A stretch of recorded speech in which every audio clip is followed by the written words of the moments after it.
and then we include draperies and mattresses, upholstery cleaning, and we do those with an ultraviolet light vacuum.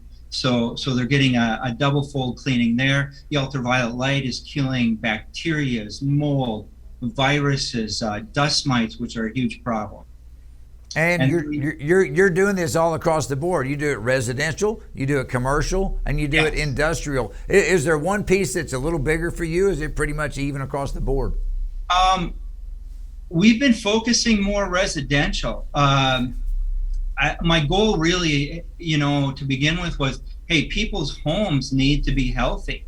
And we're focusing out more and more now towards commercial spaces, because we realize also people are saying, hey, the office needs to be healthy as well. So we're starting to get more interest in that. So I'm going to say, like 10 years ago, when I really started going with the cleaning perspective, people just did not really want the commercial spaces green or allergy free, but now they're starting to open their eyes, see a need for that. I think COVID actually brought a lot of education to people around their cleaning and what needs to take place.